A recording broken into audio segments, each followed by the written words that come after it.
Hello, everyone, and welcome to Episode 9 of A Yank on the Footy. I'm Craig Wessels from Sandusky, Ohio, and I'm glad that you're listening. For those of you who've listened to the first few episodes, I want to thank you for coming back again. And for those of you who are new to the podcast, I'm thrilled that you've decided to take a listen. Don't forget that while you can find this podcast at ayankonthefooty.podbean.com, you can also find it on your favorite podcast provider. After you've listened, I would love it if you'd consider giving me a review. It lets me know what I need to work on and what I'm doing well. I'd also appreciate it if you would consider sharing a link to the show with your friends, whether they're footy fans or not, as one of the goals of this podcast is to bring more fans to the game. Don't forget, you can reach out to me at ayankonthefooty@gmail.com and on Twitter at yank_on, as well as on Facebook and Instagram at A Yank on the Footy. I am so glad that you've decided to check out Episode 9. I've had some excellent feedback regarding Episodes 7 and 8, one of those being my interview with Bulldogs fan Frode Jernhardt, as well as delving into the obscure game that was Ostis. There were so many different people that helped me with my Ostis research, and I know, after publishing, that I neglected some of them in my show notes last week. I reached out to them individually to thank them because without their help, there were many components to this story that I would have completely missed. And I have to say, I've enjoyed my talks with Frode over the last couple of months. He's one of the early people I talked to online about getting the podcast up and running, and was thrilled to be able to bring his love of footy to all of you. He doesn't know this yet. Okay, well, he knows it now. But I'm very likely going to be reaching out to him again to talk to him about the Bulldogs season as it goes on, as well as his views on the US AFL scene in Florida. I know that he's involved in the Tampa Club. And if you've not had a chance yet to listen to Episode 8, I'd strongly encourage you to give it a listen, as it looks at the short-lived game of Ostis, a rather unknown yet vitally important period in the history of the great game of footy. This weekend here in the United States has been a rather historic one when it comes to the game of footy. The Fox Sports channels, where I first started watching the game, where I became a fan, where I first learned about this game that we love, typically has aired a single game every week. Now, I don't recall them showing any AFLW games in the past. This is something that's completely new. Well, this weekend, FS2, for those of you who are here in the States, you know what that is, but Fox Sports, for those of you in Australia, Fox Sports has a Fox Sports channel that's separate, and then they have an FS1 and an FS2, but then they also have regional Fox Sports channels. Many of them are linked directly to Major League Baseball teams or NBA teams or possibly NHL teams, that type of thing. Okay? But FS2 this weekend, they carried not one, not two, not three, but actually 4 AFLW games. I was stunned. I was absolutely stunned by that. Yet very pleasantly surprised when somebody mentioned it to me earlier in the week. One of my friends here in Ohio had mentioned it to me. And to me, this is an absolute watershed moment here in the United States.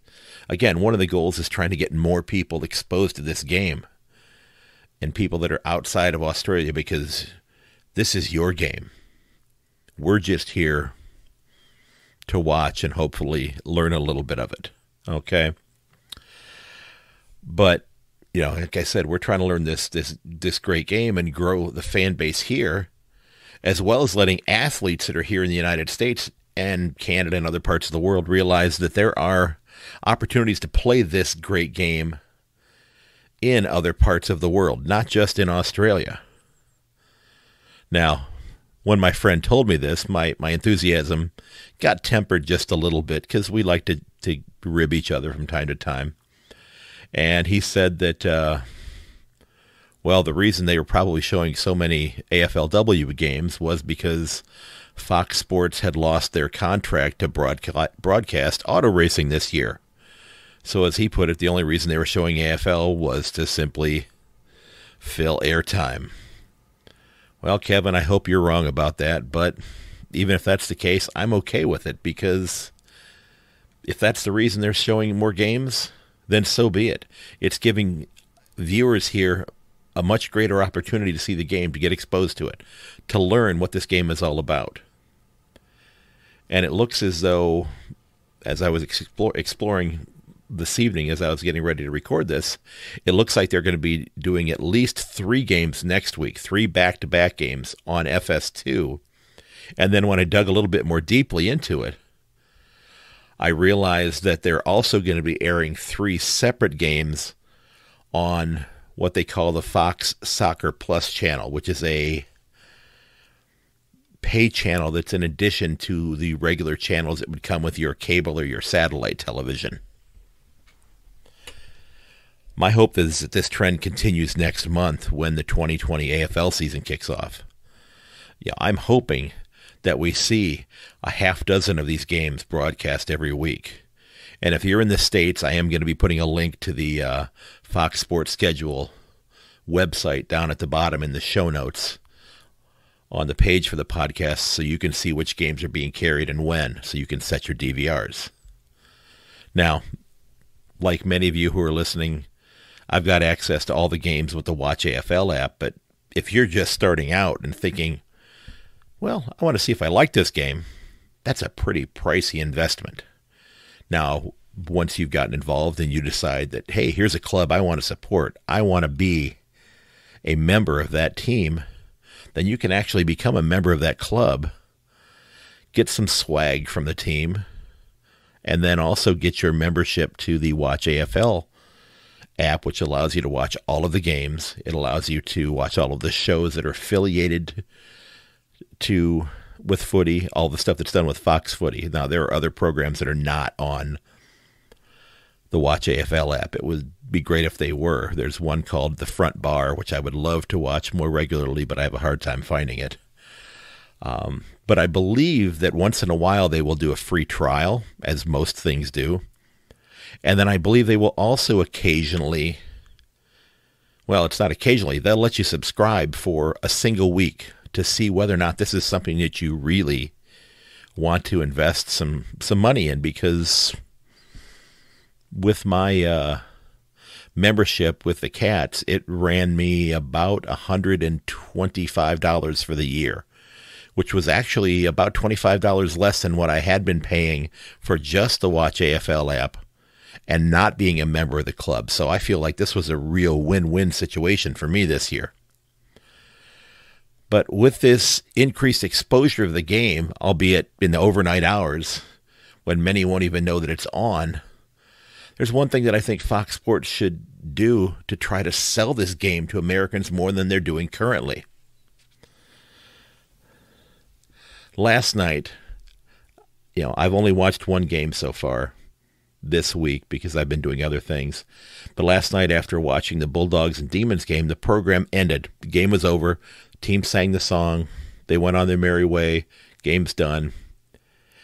And the Fox Sports channel played about 15 to 20 minutes of old rugby highlights with really loud, heavy techno music playing over top of it.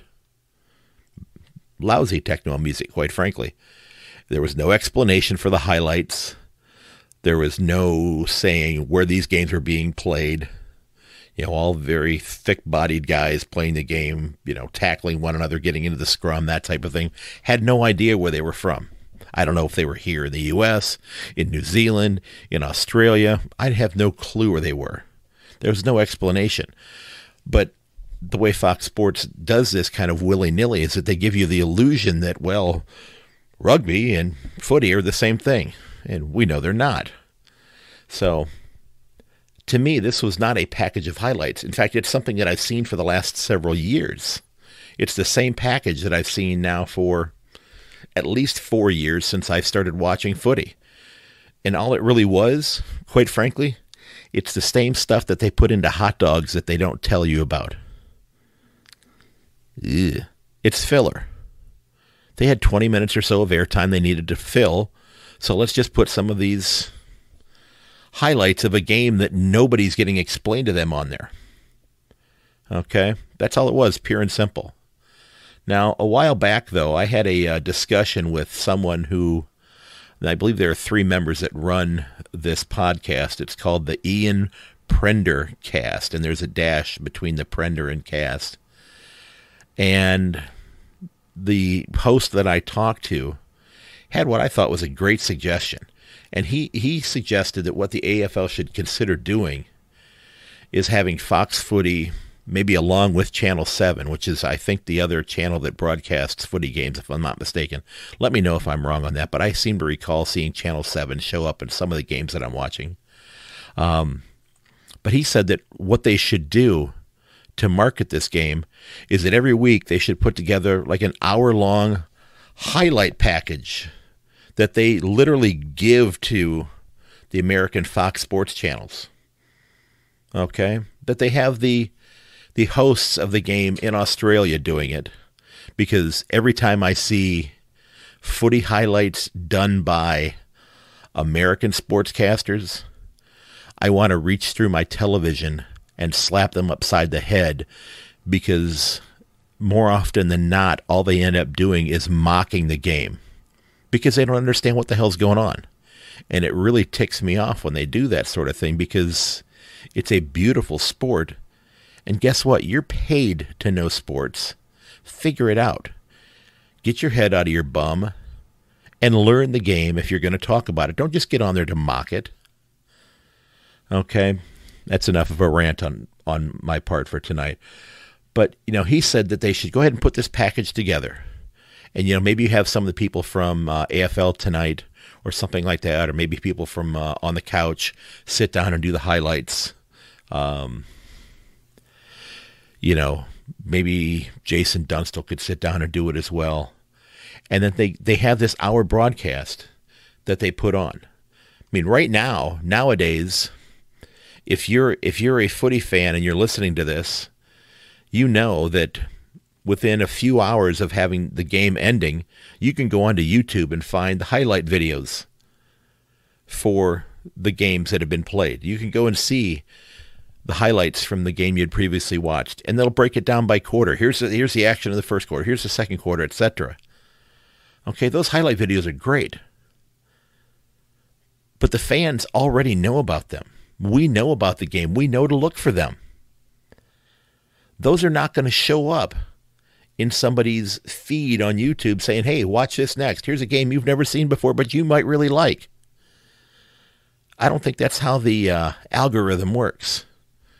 As I said, sure, there's those videos that are there on YouTube, okay? But you know what? You can't catch more fish if you're putting your bait into the wrong lake. I use an analogy talking about voting with my kids in my government classes about fishing where the fish are. And if you think about it, those highlights that are on YouTube, the people watching them, those fish have already been caught. They know those highlights are out there. They know to look for them. But somebody who could possibly become a potential fan of the game that doesn't know they're out there, where do they know to go look for them?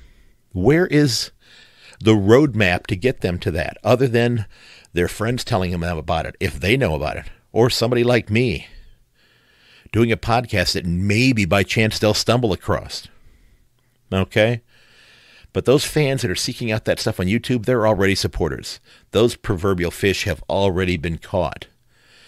But there are others. There are other fish sitting at home on their couch on a Thursday night at 8 o'clock or 9 o'clock.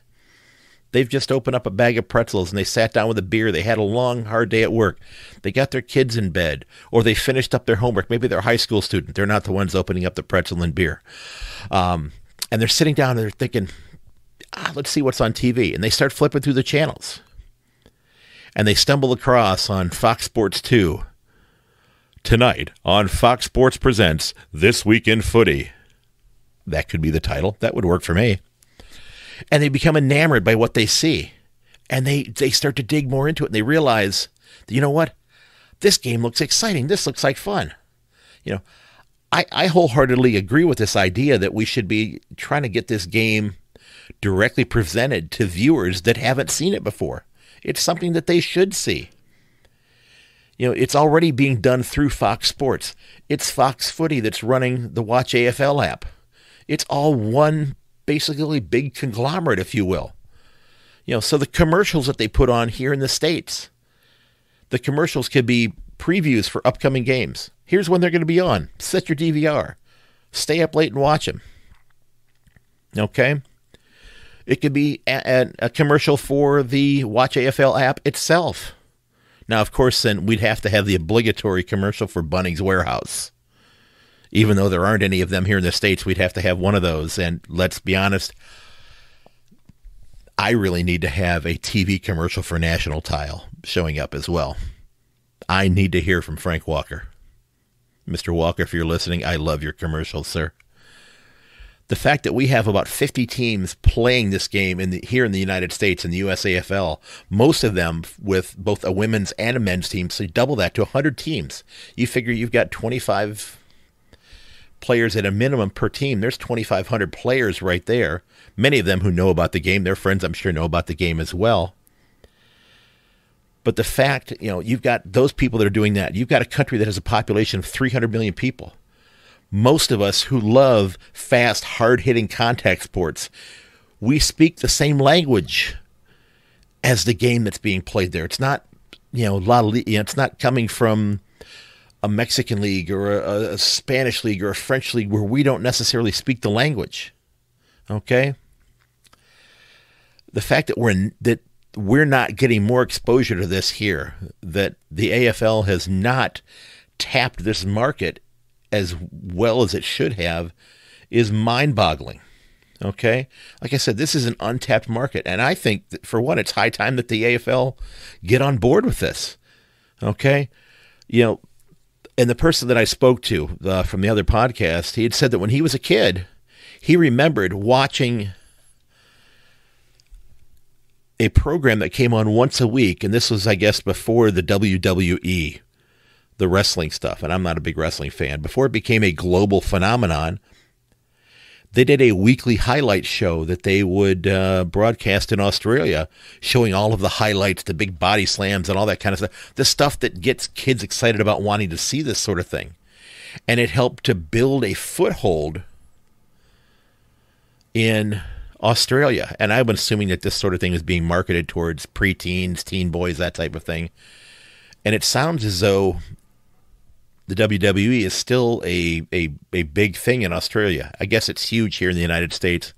It's on several nights a week here. It's not something that interests me, so I'm not watching it. I'm an old man. I never really got into wrestling when I was a kid either. Do any of you remember seeing those not really advertisement, but those programs, those recruitment videos for being fans of the game? Send me a note on Twitter or on email if you have, because I'd really be curious to see if that was effective at getting you to become a fan of that. Are we calling it a competition? It's theater, isn't it? Can we say it's theater? I know there are winners and losers, but are those predetermined? I don't know. Do you think the same thing could happen here in the States with footy?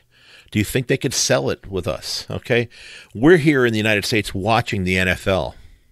Okay. And with good reason, they're making all sorts of changes in the rules trying to mitigate injuries, specifically head and spinal injuries. There have been all sorts of reports regarding CTE, which is, causing a deterioration of the brain in players years after they have left the game.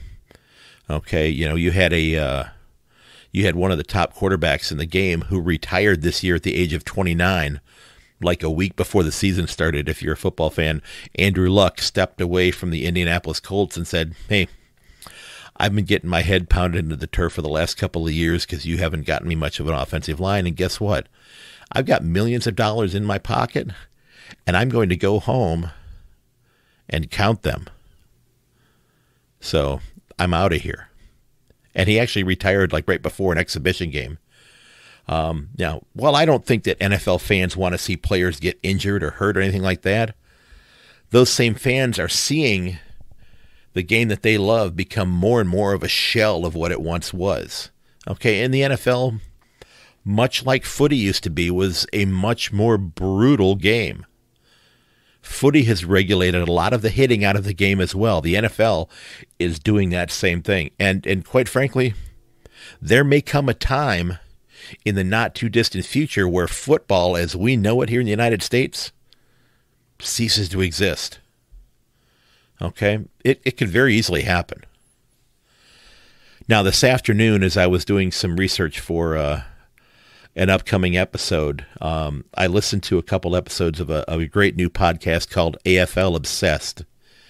And it's being hosted by a New Yorker, a woman by the name of Rosanna, who, from what I can tell in the first 4 episodes that I've listened to, is absolutely nuts about footy. Loves the game. In fact, I traded emails with her today, and I believe she's actually in Australia right now, as a matter of fact. But she was talking to a couple of her guests who are involved with a podcast dealing with Supercoach. And they were talking about the prospective GWS game that's maybe going to be played here in the States next year. Talking about possibly playing in the Los Angeles area.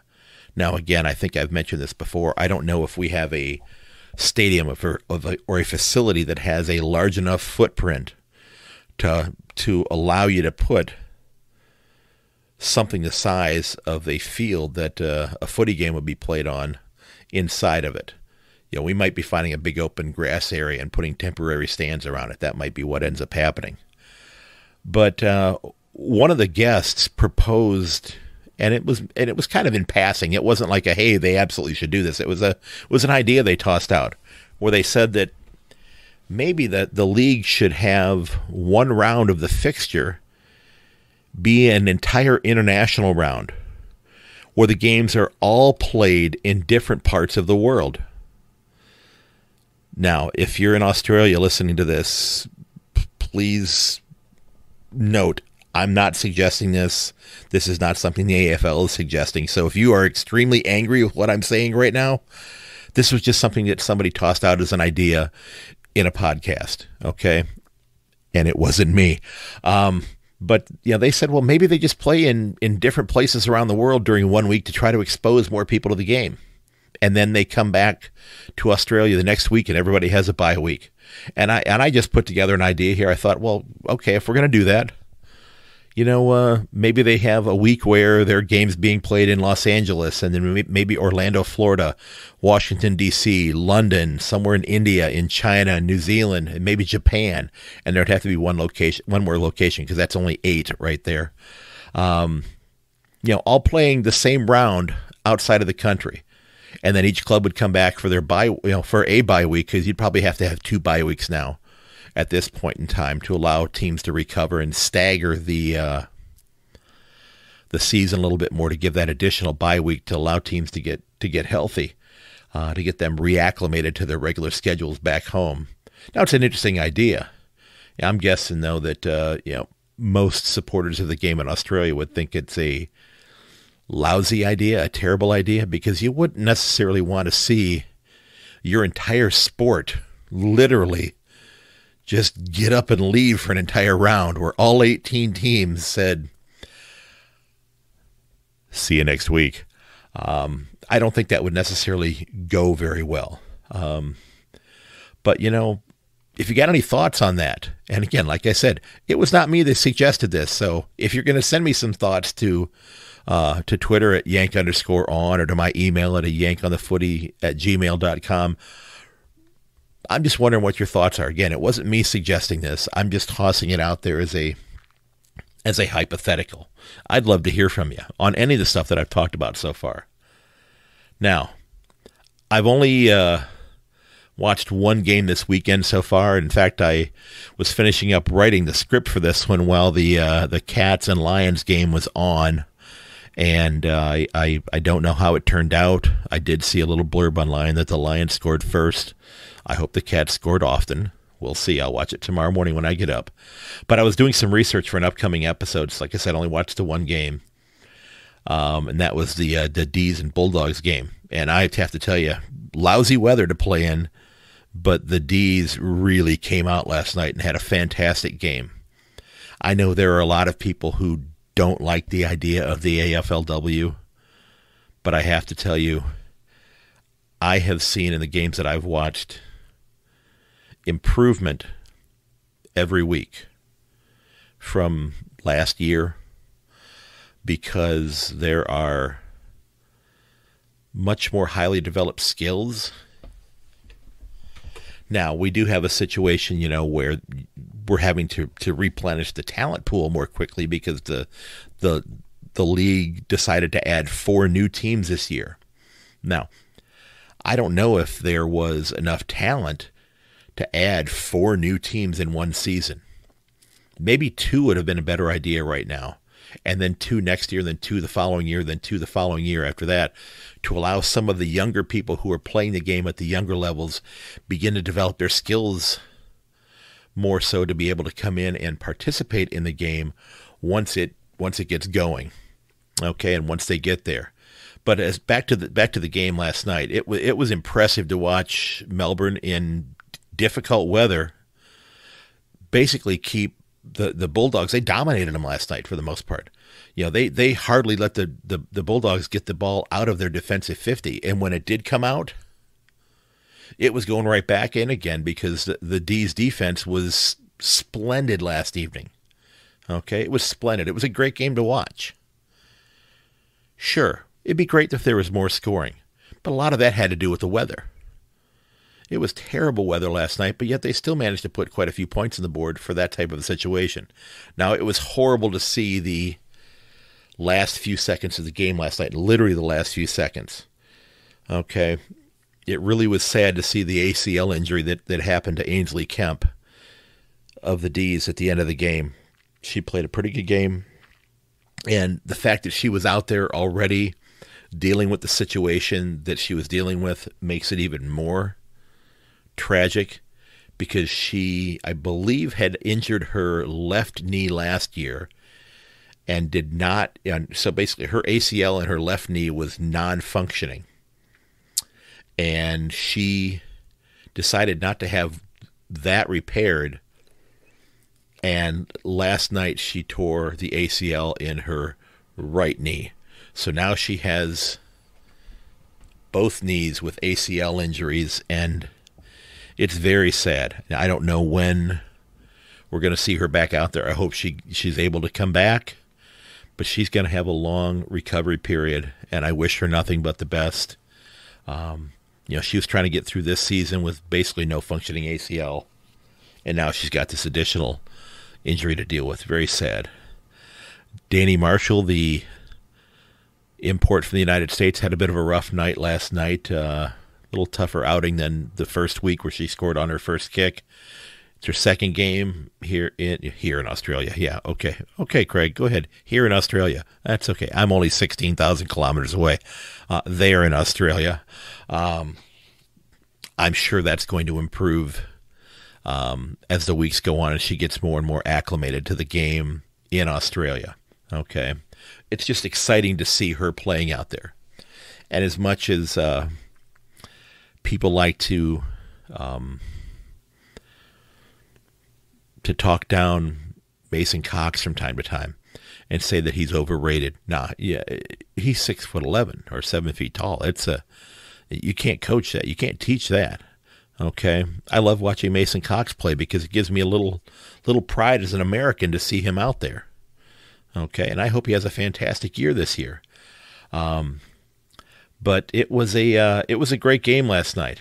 Like I said, it's exciting to see her out there. And again, if you watched the game last night, there were some interesting comments. There was what we would call here in the United States, they would call if a player from one team says something about another team, like early in the week, they call it bulletin board material, where metaphorically speaking, it may or may not happen, I don't know, the coach will cut out that article, or nowadays they'll print out the article because it's probably online.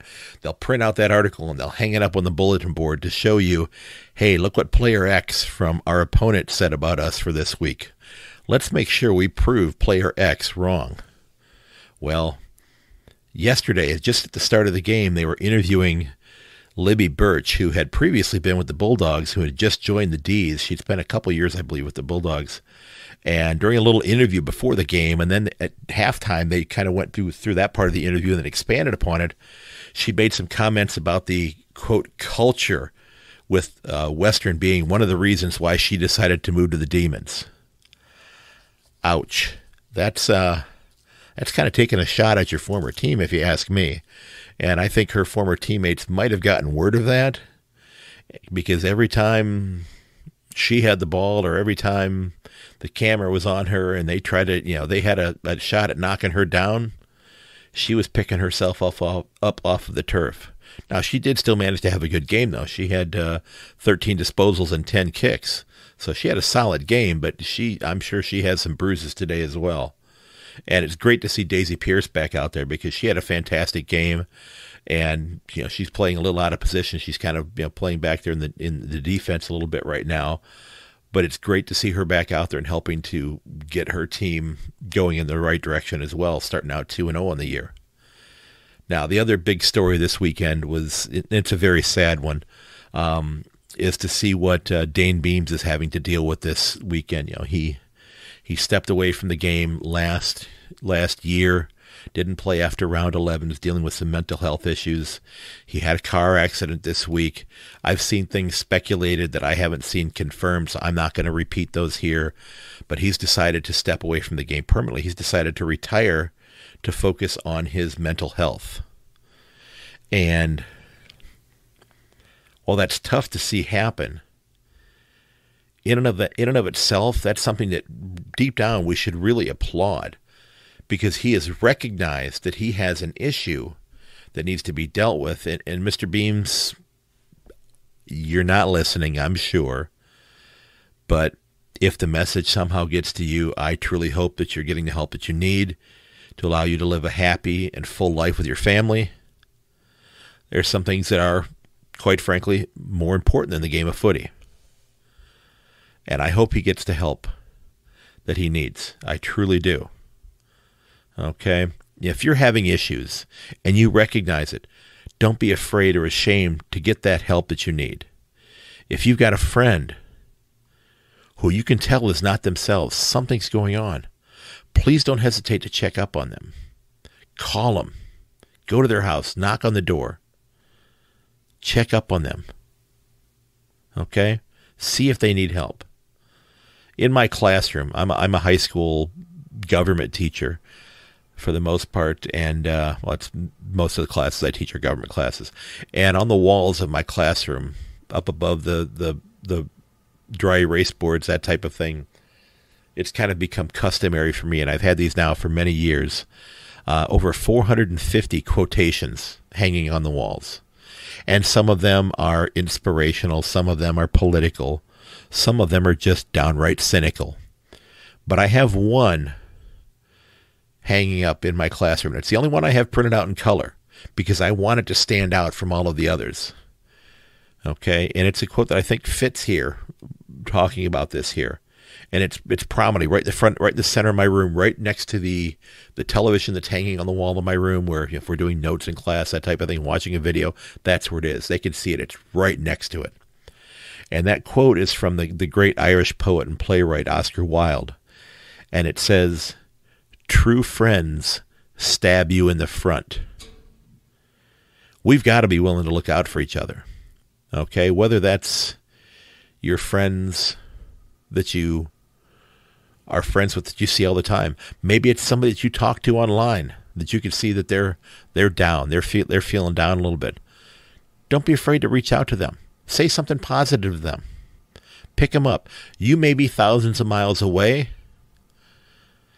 but hearing that one positive thing from you might be that thing that sets them on the course of having a good day, or realizing, you know what? Somebody does give a darn about me. Somebody does care about me. Because maybe they are lonely.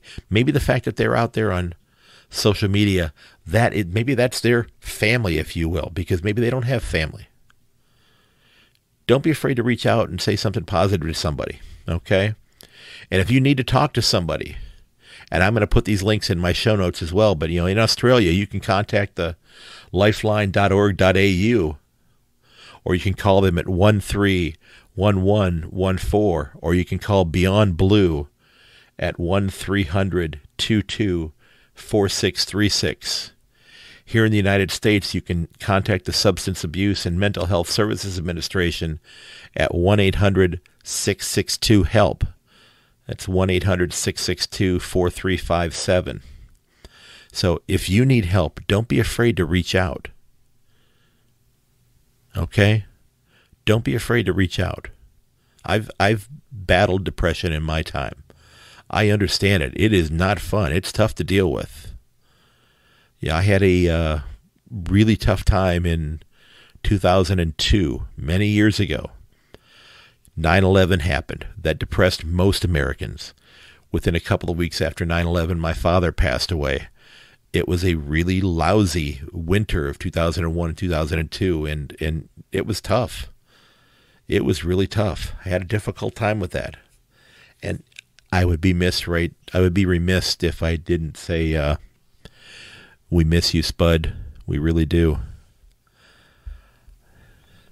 Now, ladies and gents, I'm going to go ahead and wrap up this episode 9 here.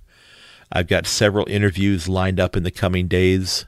I'm hoping to get those in. I'm looking forward to bringing you those in the very near future. I'm also going to be digging more deeply into the research that I'm doing right now for an upcoming episode. That episode is going to be looking at the tumultuous time that was going on with the VFL when it was struggling to keep all of the teams afloat because some teams were better off financially than others. And some of the leaders of the VFL actually headed to the United States and met with Pete Rozelle, who was the head of the National Football League, and met with Larry O'Brien, who was the head of the NBA. And he met with one of the attorneys that worked for the NBA, who later on became commissioner, a gentleman by the name of David Stern, who passed away last month. And amongst those three gentlemen and one or two other people that I'll get into, they helped give some ideas to the VFL that the VFL was able to put into a blueprint to help the league become more successful, help it transition into becoming more of a national game in Australia. So I'm looking forward to that one. I thought that was going to be the topic of this week's episode, but the research that I was doing became more and more daunting. And I have to be honest with you, I spent way too much time the day before yesterday when I should have been researching, watching the entire miniseries Mystery Road, which had Judy Davis and what is his name? Adam Peterson, I believe, who was also in City Homicide. Really liked his work on that show, and I found this series on Acorn TV. So I spent 6 hours watching that. And then I found another movie with that same character in it, Gold something or another. I watched that yesterday. So the time I should have been allotting to researching for this episode, I spent watching television instead. So I apologize. I'll get back to my research. But one last thing before I go. I'm exploring the possibility of creating some stickers, which would be about 3 inches by 3 inches, maybe 4 by 4, which you could affix to your car window if you wanted to, or your laptop computer, or something like that. That would have my podcast logo on it. I'm exploring printing some of those up and shipping those out to people who would be interested in them, but to be completely frank, it would cost $3 or $4 to ship one of those to Australia. So before I purchased those, I was looking to see if people were possibly interested in having one of those, or who knows, 2 or 3 or 12. I'll send them if you want them. If you want them, I'll get them printed up. But I was going to put together a survey, whether it be on Twitter or on my Yank on the Footy Facebook page, to see who would be interested. But it if you're here in the States, it would cost $1 or so. But in Australia, it would be $3 or $4 to send that to you. So I was just looking to see if anybody would be interested in one of those before I actually make the commitment to get those printed up. Because let's be honest, I wouldn't need 100 or 200 of them as much as I would like to just plaster my whole car window with them. So be looking out for that survey. I'll send out a little small mini episode about that once I get that up and running. But I appreciate you tuning in for this episode. Don't forget that, while you can find this episode and all of them at ayankonthefooty.podbean.com, you can also find it on your favorite podcast provider. Again, I hope you would consider sharing this episode with your friends. Okay. Again, you can also reach me at ayankonthefooty@gmail.com, on Twitter at yank_on, as well as on Facebook and Instagram at ayankonthefooty. Before I wrap up, I do want to thank Mr. Joseph McDade for the use of a couple pieces of his music. You can find him and his music at josephmcdade.com/music. Mr. McDade, thanks again for your hard work and your great tunes. Ladies and gentlemen, I want to thank you because without you, I'd be sitting here talking to myself. Well, you know what I mean.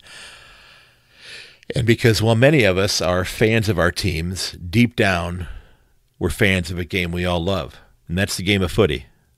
Again, ladies and gentlemen, I thank you wholeheartedly from the bottom of my heart for taking time out of your busy schedules to give me a listen. I hope that you consider sharing it with your friends.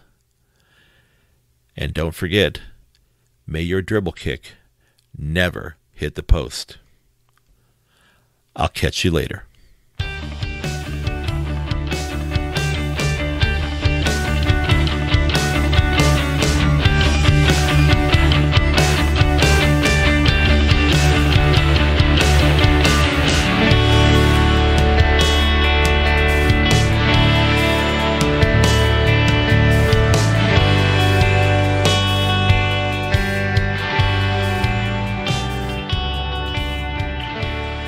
This has been episode 9 of A Yank on the Footy. Don't forget that you can reach me at yank_on Twitter or at ayankonthefooty@gmail.com. You can also find me on Instagram and on Facebook at A Yank on the Footy. Again, thanks for listening, and please consider sharing this podcast with your friends.